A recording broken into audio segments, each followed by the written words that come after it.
Hi, my name is Sonu Singh. I'm the Associate Editor at The Drum, and today we are here to talk about video marketing with William Grant & Son. With me today I have Cathal Gillen, the Global Senior Content and Connections Manager. Hello. Hi, thank you very much for being here.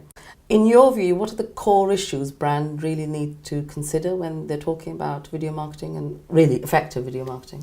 A good bit goes into it, I suppose. When we're looking at initially, one of the big things is your budget. I still find it quite interesting how some brands might overinvest in terms of the production element for video and not leave enough for media. Not in my current role, but when I was previously in advertising agencies, looking at the budget and how it was cut, definitely a lot more would have went into sort of production and creative, and then a very small percentage sometimes would have been left for media, and just, I suppose, the ROI on it just isn't there if you don't have enough money for amplifying it. I think viral videos, while they happen every once in a while, in the main, they don't happen that often. So there has to be budget there for amplifying it and generating reach for your video content. I think brands definitely and brand owners definitely need to look at the ratio of spend for creative ideation and media to make it worthwhile really creating the video assets.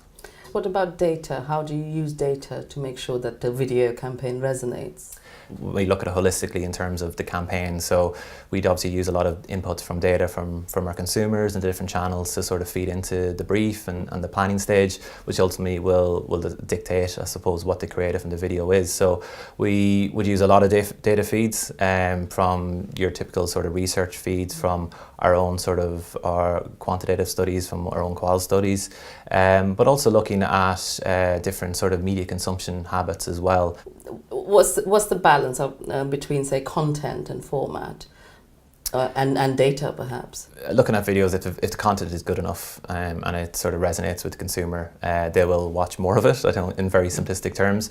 I think one of the issues with video is a lot cheaper to make now. I suppose it's not really an issue, but video is a lot cheaper to make now. Therefore, there's a lot more of it. Therefore, there's probably needs to be a lot more quality creative done for cut through. Is shoppable videos something that fashion brands, for instance, are looking into? Is that something, I'm just wondering whether different verticals, they would get to a point where they would be able to do shoppable videos, and whether a category like booze would fall into that? We have done a few tests, and it's something we're looking at more and more, probably in very more simpler formats in terms of linking to purchase. The alcohol industry, it's because it's quite controlled across markets, it makes it a little bit more difficult. So what are the best examples that you have in your pocket in terms of things that William Grant & Sons have been doing? We had a recent campaign for Tullamore Dew on Beauty of Blend, so that was focusing on about 15-20 markets. There was two main sort of ads, if you want to call them. One was No Irish Need Apply, and one was Danny Boy. And No Irish Need Apply, it worked, I think, very, very well. And it was an interesting campaign to work on because we did a number of different edits in lengths, a number of different formats for different channels, and I suppose our approach to it was really test and iterate and see what works. And funnily, we thought the 60-second worked very well. It got really, really high engagement, view-through rate, etc. And versus other shorter formats, because I suppose it was it was a more powerful piece of creative. Do you also still have questions about how it is delivering value to yourself, for instance? Yeah, absolutely. I think have to be very cautious towards the big channels. I suppose obviously so much of our revenue budgets are going into Facebook and Google, and I think there's some crazy stats out there in terms of 98 or 99% of new budget or in media is going to those channels, and I think we have to be very mindful about, I suppose, the power that they bear on us. And I know Martin Saul calls them frenemies, which is an interesting term for sure. And I definitely think there's a lot of talk about sort of the effectiveness and viewability. People like P&G really looking at in terms of making them ask them for more numbers behind what's being viewed and what's not being viewed.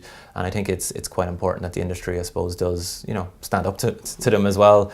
I'm a cynical person, so when I look at sort of numbers and impression numbers and reach numbers and view numbers, I really try to, I suppose we as a company really try to see how many people have really been impacted. So while you might have reached, X million people or 10 million people, in reality, how many people have viewed it? Because with things like Facebook, a view being counted as 3 seconds, is that good for you? Probably not, but if they viewed something for 20 seconds out of a 30-second video, then potentially that's good. So my top tips would really be looking at, picking your metrics and what you're going to be looking at from an effectiveness and return perspective, and ensuring they're quite cemented with your campaign and through the business.